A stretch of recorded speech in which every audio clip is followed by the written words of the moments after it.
This is Kugan Cassius for IFLTV. Delighted to be joined by Mr. Adam Smith, who is clearly not driving, just to point out. No, not driving, not drive, passenger, thankfully. Passenger, absolutely. Yeah, Adam, let's just kind of get right into it. It's been a really sad few days in boxing. Obviously, we learned uh, a day and a half ago now about the passing of George Foreman.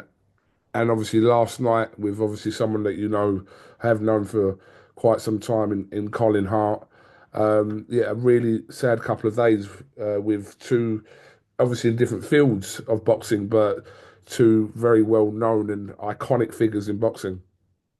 Iconic's the word, titans of the sport in many ways, one in the ring and obviously out of the ring in his latter years as well, how he entertained us, big George Foreman. But Colin Hart, yeah, life won't quite seem the same around the boxing beat without Colin. Sort of guy I thought would go on forever. Incredible stories and tales and experiences and a good friend. I spent a lot of time with him on the Boxing Writers Committee. I learned a great deal from Colin, and we had a nice bond. And yeah, we generally really got on, and I'll miss him greatly. I knew he was ill over the last few weeks. I've been keeping close with his wife and the family, and I swapped messages with him just a few days ago, and he was very pragmatic. He said, I've had a really good life, a fantastic life in my career, obviously around boxing and his love of West Ham and football too, but also his family life. So, yeah, he's very accepting of it, I think. And Colin was that sort of person. He was very opinionated. He said what he believed. I liked him a lot, and I will miss him a great deal.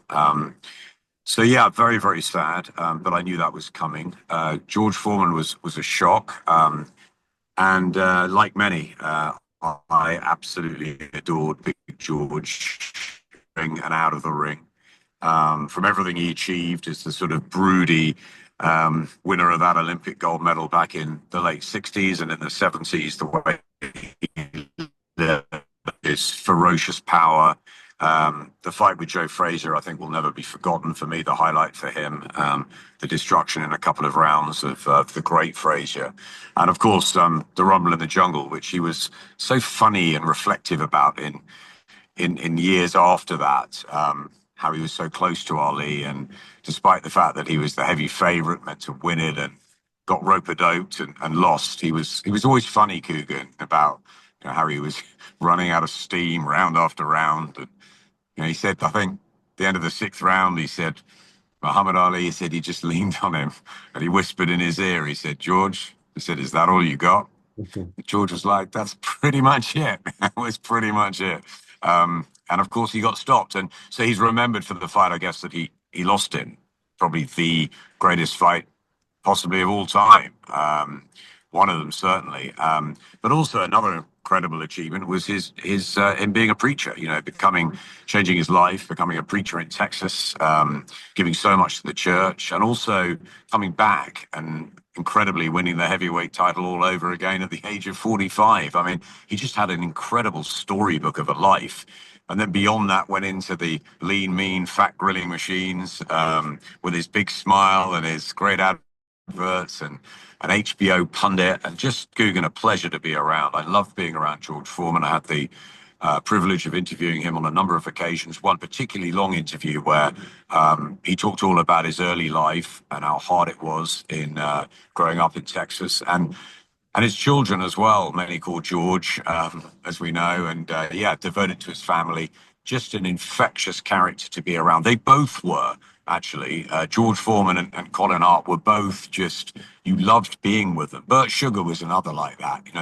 They just don't make them like that anymore. And yeah, it's a really sad weekend, a reflective weekend. Both had incredible lives, but very sad that neither huge figure in and around the sport will still be there. Foreman seemed like he was so he was so well spoken, he was so lucid, he was so charismatic that you just felt again he'd always be around, and Colin the same. And we shared many dinners together and times in and around the Boxing Writers Committee. And, and he was our treasurer and I'll treasure him. And I think that's the thing. And I'll try and tell some of those stories and keep those great memories alive because he had so many. And yeah, he was, I learned a lot from him and I was very inspired by him. So yeah, very, very sad day.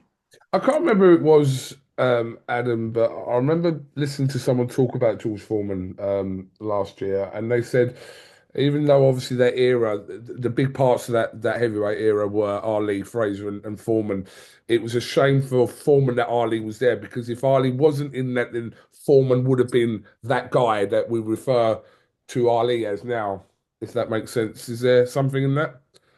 I think actually he was a tale of two halves, really. He wasn't the character that Ali was when he was fighting, certainly not in the first part of his career, the Yeah. most dangerous. He was very mean and fearsome, more like Sonny Liston, cut from that sort of cloth, more like a Mike Tyson. And I think that Ali always had the words, the eloquence, the looks, the charm. I think that took him way beyond boxing. That made him obviously the greatest sportsman of all time. I think that Ali went beyond that. But I think with Foreman, he in the sort of second part of his life when he came back to boxing and then went on to do all those different things. And I spent time with him when Sky and HBO worked closely together, and he just always had that big smile, and he almost changed into the most lovely man. And I think he became very peaceful as a preacher and with his family and with his love of his children and grandchildren. He became a very different animal, really, a very different human being.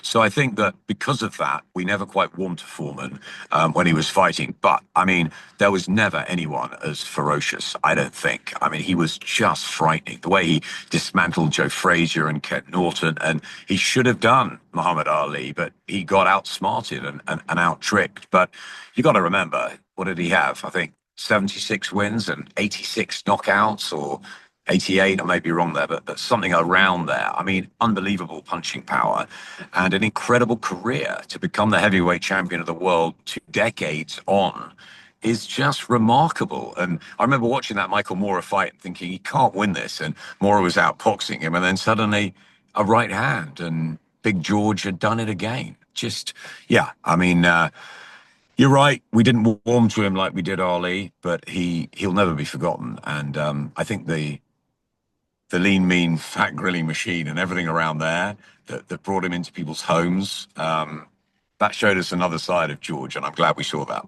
Absolutely, absolutely. Right, Adam. Just before I let you go, just a couple of other things I wanted to talk to you about while I have you. Yeah, you excited about the debut of Pat Brown next week in Altrincham? I Interested am. to see what Pat Brown has to offer in this a cruiserweight. He's going to obviously start off at. Yeah, it'd be interesting in Altrincham Friday night to see the debut of Pat Brown.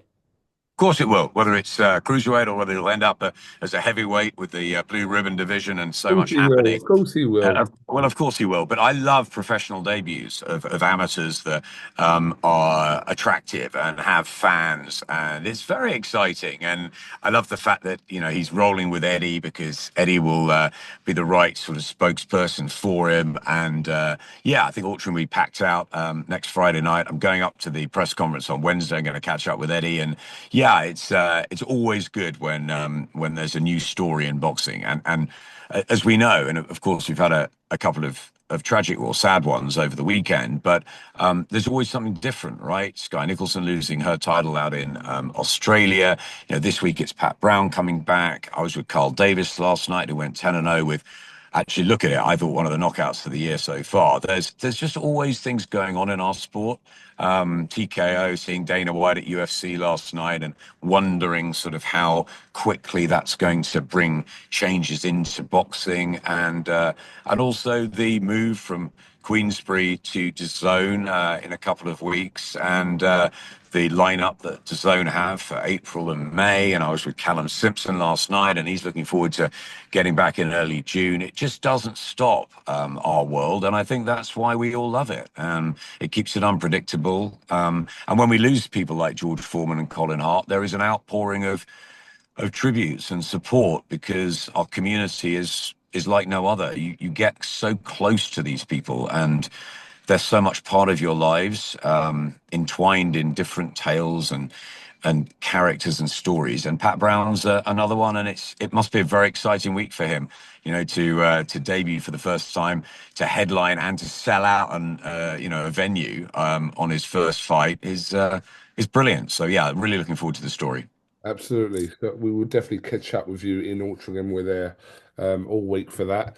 Um, have you recovered from your tiff with Simon Jordan and Talksport or not? There's no tiff with Simon. I love Simon. Simon's one of the best broadcasters out there. I absolutely love it. And listen, him and Eddie and him and Frank, they can have all their ups and downs. There's no tiff. We have disagreements sometimes. I don't agree with him about Eubank and Ben. I think it's a fight that goes straight into the heart of the casuals. I love that for our sport. I have no problem with misfits. I have no problem with different types of boxing. They're both world-class fighters, and there's a story. They're not as good as their fathers, but it's a great tale, and I love that. I love things that get you hooked. So I love that fight. Maybe Simon doesn't, but that's his opinion. Yeah, we talked a bit about AJ, a bit about boxing being broken. Look, there's lots of debates within this sport, and look, everyone's talking about boxing. People are investing in it. Turkey Al Sheikh has turned it around in this last year and a half. What's going to happen next with Frank, with Eddie, with Ben, with obviously with Dana? What's going to happen in the next couple of years? I'm really glad to be back and involved, Kugan, and it's really nice to play a little part in it and keep my eyes into these things. And yeah, I love working on Talksport, and I love working with Simon. He's fantastic. Yeah, look, obviously, I know the comments I was more probably referring to the AJ comments. We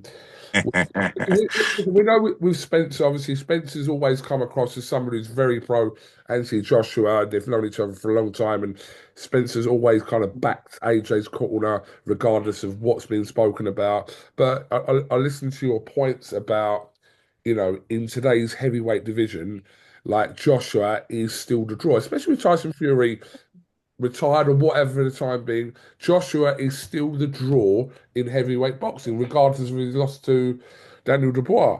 So Simon saying that he was never sold on the fights with Hellenius and Franklin and Ngannou, etc., because he was saying that as soon as a quote live opponent come, that's what would happen. But the draw in the division right now is still Anthony Joshua. It is. I mean, regardless of Daniel Dubois' win, um, Daniel Dubois against.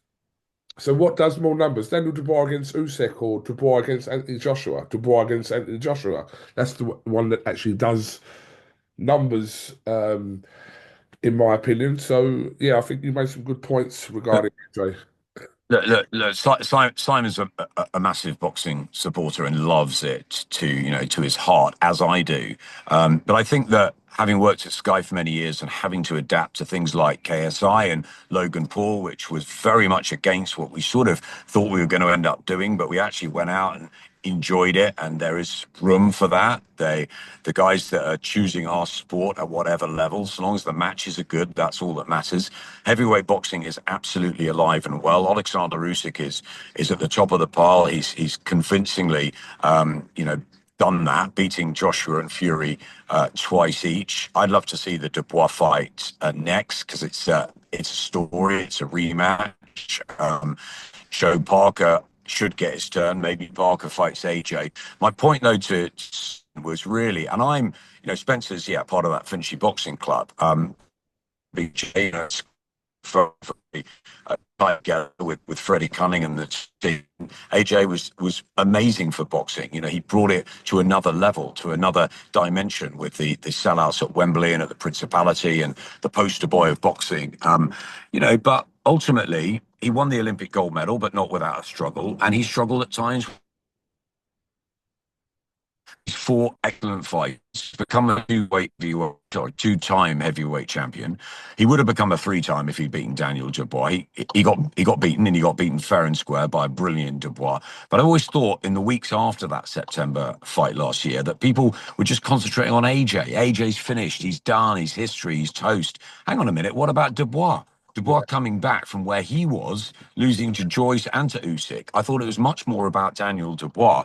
So look, I understand people thinking, should AJ get an automatic world title shot next? Maybe he shouldn't because he got beaten by Daniel Dubois, but it doesn't work like that. Joe Parker could get the WBO title. He could defend against AJ, and it's a fight that we'd watch because a few years ago, and beat easily, and Parker would probably go in as, but the fight casuals want to see, Kugan. And I talk to people, fans, friends of mine that are not big boxing fans. They want to see AJ and Fury.